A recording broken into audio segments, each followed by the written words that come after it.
Good morning mga kapindot, mga idol, good morning sa ating lahat. For today's video mga kapindot ay isi-share ko lang sa inyo yung mga parts na ginamit ko dito kay Viperman 150. So, bago yun, mag-intro muna tayo mga kapindot.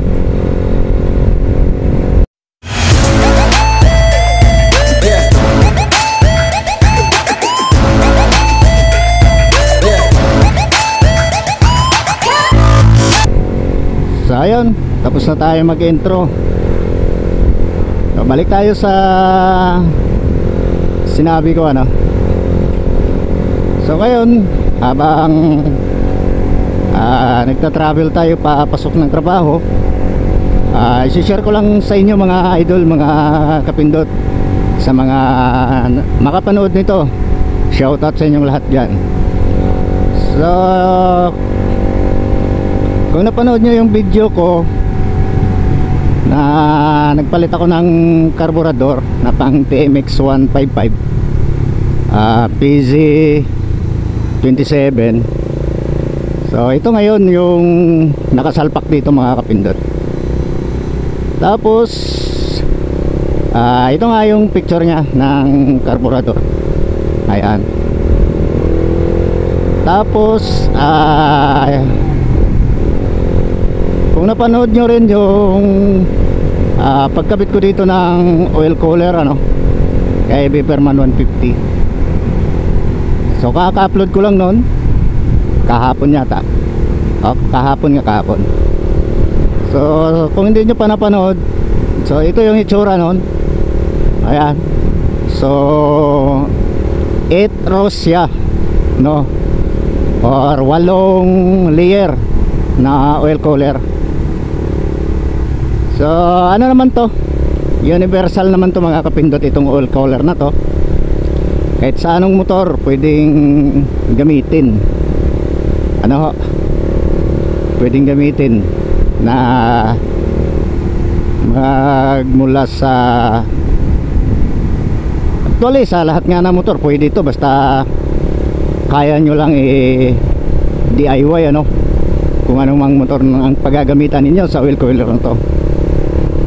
So mayroon lang kayo, kung hindi kagaya nito sa akin na yung drain plug ay nasa tagiliran, so konting DIY lang siguro, kasi lahat naman na oil cooler pwedeng gamitin, basta alam nyo lang kung paano gamitin, paano nyo i-install sa inyong mga motor. Pero kung kagaya nito na yun nga sabi ko, nasa tagiliran yung drain plug, yan, so wala kayong magiging problema mga kapindot siguro sa paglalagyan ng oil cooler kung naka pang tricycle na yung motor nyo, pang sidecar. Siguro mayroon lang kayong i-DIY doon, or gagawa lang kayo ng panibagong bracket, yung mahaba para maisalpak nyo siya ng maayos, or ikabit nyo siya ng maayos. So, nakita nyo naman siguro yung ginawa ko dito kay Viperman, kasi bumabangga sa bracket ng suction valve or secondary air suction valve yata yun, basta yun. So ang ginawa ko, pinabuka ko lang siya ng kaunti para maisingit natin siya, para maisalpak natin siya. So pakita ko sa inyo yung forma ng yung pagkalagay ko. So ayan, yan yung forma nya nung nailagay ko na sa chassis ni Viperman, nung naikabit ko na. Ayan. So okay naman, wala naman akong nagiging problema. Ang kailangan nyo lang gawin mga kapindot, kailangan yung drain plug na kasama sa package or yung oil cap nya na bago kasama sa package, kailangan pantay yung pagka ano nyo, pagka salpak, para gumana yung ano, yung oil cooler, umakyat yung langis. Kasi kung nakatabingi or hindi nakapantay, hindi nakasintro, kaya ipapakita ko sa inyo. Yan. So dapat nakaganyan yung pagkalagay nyo para walang error na mangyayari. Kasi kung patabingi, pa-slide yung ano nyo, hindi nakapababa yung mga ano no, yung ang tawag nito, banjo bolt or yung hose na yung pinakadulo nya, yung sinasalpakan ng banjo bolt. Kung hindi nakapantay pababa at pataas yung isa, magkakaproblema din kayo mga kapindot sa langis. Hindi po aakyat yung langis doon sa head pagka mali yung pagka-install nyo. Kahit saan tumutok yung mga butas na yun, walang magiging problema, basta ipantay nyo lang yung pagka higpit no, or pagkalagay ng oil drain plug. Kasi tinry ko na itutok talaga yung butas na yung may butas naman yung ano, yung drain plug, may butas yun sa baba at saka sa gitna. So pinantay ko doon sa may engine din, kasi may butas sa baba at saka may butas rin sa gitna yun. Sinubukan ko muna, tinry ko, tapos binuksan ko yung head, walang lumalabas na langis doon sa head. Kaya ang ginawa ko, yung diba yung sa luma na drain plug nyo ay may ano, may o-ring. So ang gagawin nyo, kunin nyo yung o-ring sa lumang drain plug, i-doble nyo doon sa bagong drain plug, kasi may o-ring din yon. So i-doble nyo siya doon para tumugma, no, pag higpit nyo ay tumugma yung ano, yung mga hose na nakasintro talaga pababa at pataas. Kasi kung patagilid ay error talaga yon. Kaya ginawa ko ng video mga kapindot para maipaliwanag ko ng maayos. Kasi nung ginawan ko ng video, nag-install ako, so nakapokus lang talaga ako sa pag-i-install mga kapindot, no. So hindi ko na gaanong naipaliwanag. Ang pinakita ko lang doon yung naka-install na, naglagay ako ng langis, at saka yung paano ko siya i-renakit, no, itinornilyo, at saka nung pinaandar ko na gumagana na siya, so mainit na yung hose at saka yung oil cooler.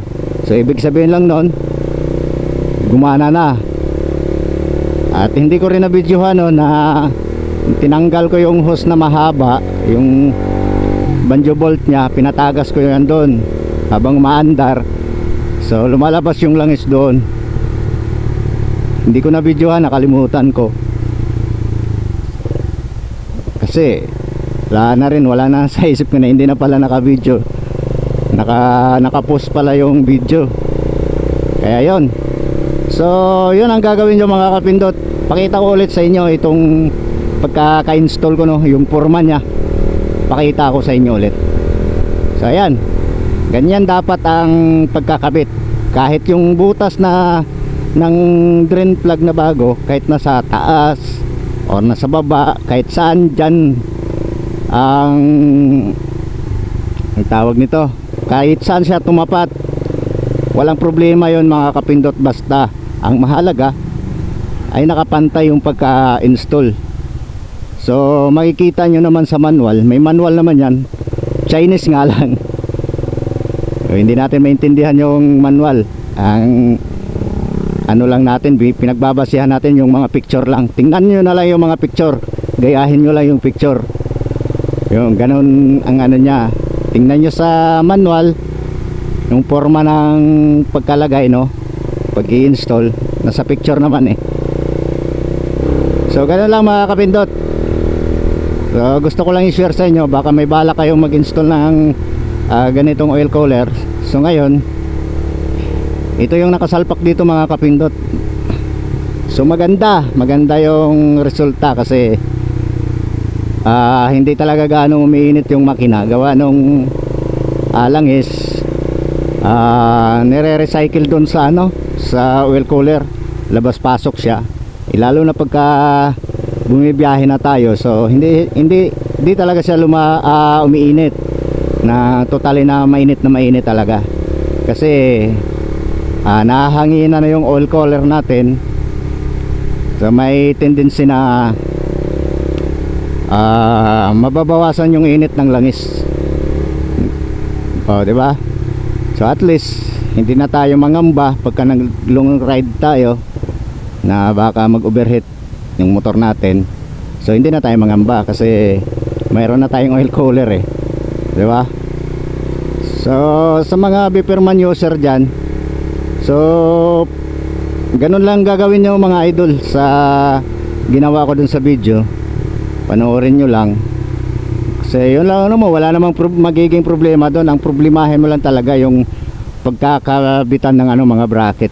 So yun lang ang ginawa ko. Pinabuka ko lang yung bracket ng suction valve. Kasi sa taas lang naman yung may welding nya. Yung sa baba nun, pinakababa, wala namang welding. So kaya madali lang siyang ibuka. Kaya panoorin nyo lang yun mga kabiperman dyan.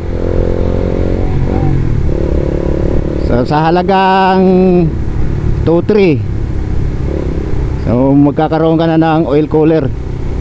So extra protection na rin sa ating makina na hindi mag-overheat. Yan. Tapos ang laman nito mga idol, hindi siya totally 125 ml, no? Kasi sa caption niya sa seller 125 ml na nakalagay. Pero nung nilagyan ko na siya, naka-anim na ako na 20 ml, di pa rin napuno mga idol. So bali 8 siya, 8 20 ml, so 160 yung laman ng oil cooler natin. Plus pa yung sa hose, sa hose tag-isa't kalahati yata yun. So malaki yung ano, laman. Marami-rami yung laman ng ano, oil cooler.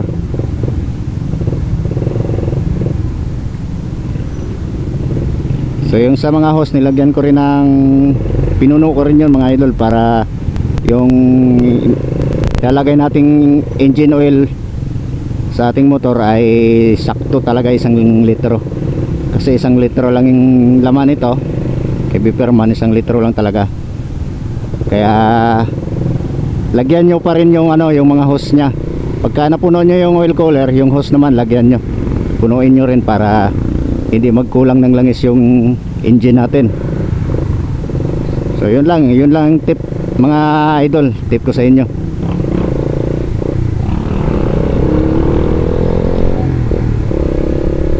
So sana nakatulong ito sa inyo, itong video na to mga idol, no? Mga naka-Biperman dyan, TMX 125, 155, lahat na pang tricycle, Motorstar, Skygo, Rakal, SYM, yan, lahat ng mga China motors na nasa tagiliran yung ano, nasa gilid yung drain plug, oil drain plug. So pwede ito mga idol, swak na swak to. So yan lang mga idol, share ko lang sa inyo. Ginawan ko lang talaga ng video para sa pamamagitan ng video natin ngayon ay naipaliwanag ko ng maayos, ano. Yan. So yan lang mga idol. Maraming salamat sa inyong panonood at pagsama sa aking biyahe papuntang trabaho. Para naman di lang masayang yung oras natin habang bumibiyahe, gumawa na ako ng video. So yun lang mga idol, maraming salamat sa inyong panonood. Paki-like, paki-share at paki-hit ang notification bell. I-bell all nyo mga kapindot para every time na may bago tayong upload na video, manotify kayong lahat. At kung hindi ka pa nakapag-subscribe, so subscribe na rin ako mga kapindot. Ride safe, God bless, peace out, bye bye.